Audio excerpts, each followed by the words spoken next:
बच्चों, इसके पहले आपने पढ़ा कर्म तत्पुरुष, करण तत्पुरुष और संप्रदान तत्पुरुष। आज हम लोग पढ़ेंगे तत्पुरुष के भाग में अपादान तत्पुरुष, संबंध तत्पुरुष, अधिकरण तत्पुरुष। तो इसको समझने की कोशिश करिए।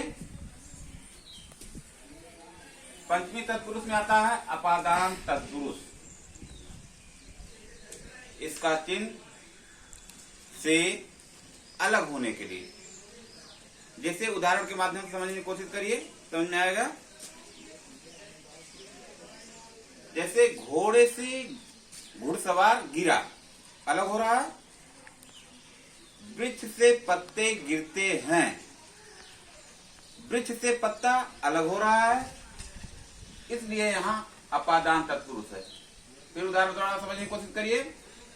धनहीन, जैसे धन से हीन, चिन्ह द्वारा भी स्पष्ट है।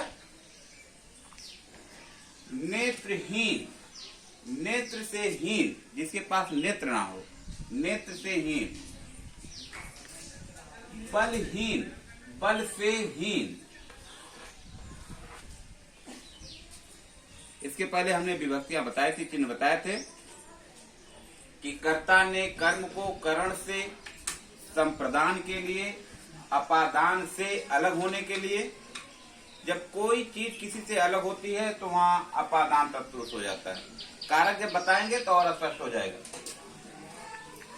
षष्ठी तत्पुरुष के अंतर्गत आता है संबंध तत्पुरुष। इसका चिन्ह का, की, के, एक संबंध स्थापित करता है। जैसे राम राज, राम राज, जैसा कि स्पष्ट है राम का राज, का आपका चिन्ह भी आ गया और एक संबंध भी स्थापित हो रहा है। देश सेवा, देश की सेवा। और देशभक्ति क्या होगा? देश के लिए भक्ति, वहां संप्रदान तत्पुरुष हो जाएगा। देवालय, देव का आलय, समझ में आया? इसको नोट करिए आप। आज इसको समाप्त करेंगे, नोट करिए। अगला आता है सप्तमी तत्पुरुष, अधिकरण तत्पुरुष। तत्पुरुष के भाग में अगला भाग है अधिकरण तत्पुरुष। इसका चिन्ह क्या है? में, पर। जैसे नगरवास, नगरवास, नगर में वास करने वाला, नगर में निवास करने वाला। देखिए इसका चिन्ह आ गया में। स्वर्गवासी, स्वर्ग में निवास करने वाला। इस चीज पे आप पकड़ सकते हैं। आप बीती, आप पर बीती। अभी इसका चिन्ह हम बताए हैं में और पर। इस हिसाब से इसको समझिए।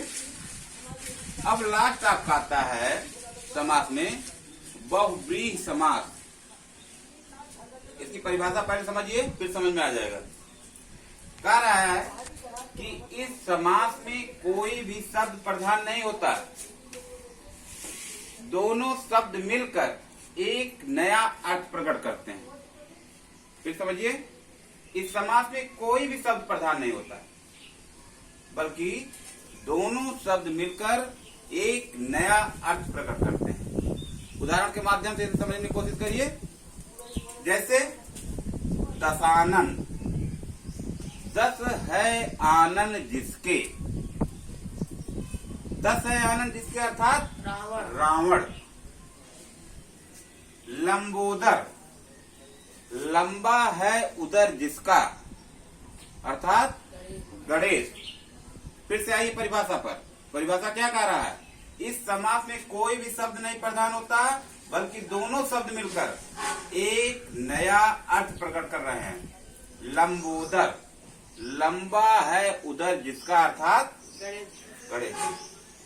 चंद्रमौल, चंद्र है मौल पर जिसके, अर्थात शंकर। शंकर जी। पीताम्बर, पीला है वस्त्र जिसका, अंबर जिसका, अर्थात शुभ। श्री कृष्ण। चक्रपाण, चक्र है पाड़ में जिसके, अर्थात विष्णु। बीड़ा पाण, बीड़ा है हाथ में जिसके, पाड़ में जिसके, अर्थात सरस्वती। सरस्वती। समझ में आ गया? समझ में आ गया तो इसको नोट करिए। फिर हम होमवर्क दे रहे हैं, उसको आप लोग करिएगा और मेरे व्हाट्सएप नंबर पर उसको भेजिएगा। फिर उसको हम चेक करेंगे आपने कितना समझा समाज को। पहले नोट कर लीजिए।